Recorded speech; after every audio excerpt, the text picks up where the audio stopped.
అందుకే ఏ రోజు ఈ కుట్రపూరితమైన రాజకీయాలను తిప్పు కొట్టాలి, ఈ కుమ్ముక్కు రాజకీయాలను పొందబెట్టాలి.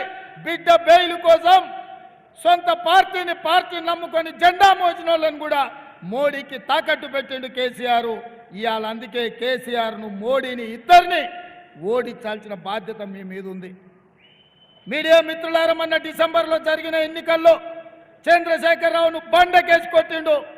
ఇప్పుడు జరగబోయే పార్లమెంటు ఎన్నికల్లో మోడీని కూడా ఓడించాల్సిన అవసరం ఉంది. వీళ్ళిద్దరు తోడు దొంగలు.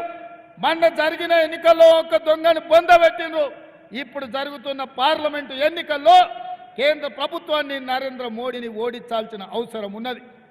ఇవాళ భారతీయ జనతా పార్టీ నాయకులు సన్నాయి నొక్కులు నొక్కుతురు.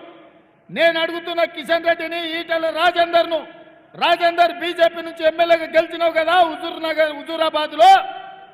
హుజూరాబాద్కు మోడీ నుంచి ఎన్ని నిధులు తెచ్చినావని నేను అడుగుతున్నా.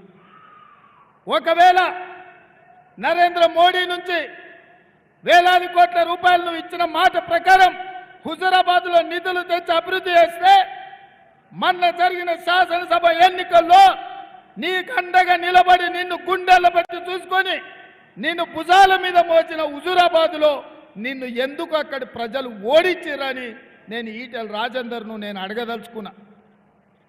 ఆయల్ల సానుభూతితో కేసీఆర్ అక్రమ కేసులు పెడుతుండని ఆయల్ల మాట్లాడాను.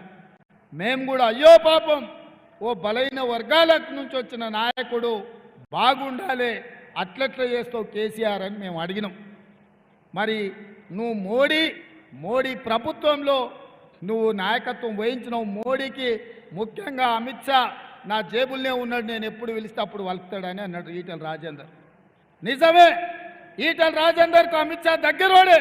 మరి దగ్గరోడైతే కేంద్ర హోంశాఖ మంత్రిగా ఉన్న అమిత్ షా తోటి ఎందుకు ఈటెల రాజేందర్ కేసీఆర్ అవినీతి మీద, కాళేశ్వరం ప్రాజెక్టు మీద, హైదరాబాద్ చుట్టూతా ఆక్రమించుకున్న భూముల మీద, ధరణి పోర్టల్ అడ్డం పెట్టి కొల్లగొట్టిన వేల కోట్ల రూపాయల మీద, కేసీఆర్ కుటుంబం మీద, కల్వకుంట్ల తారక రామారావు అవినీతి మీద ఈటెల రాజేందర్ విచారణకు ఎందుకు ఆదేశాలు తీసుకురాలే అమిత్ షా నుంచి అని నేను అడుగుతున్నా.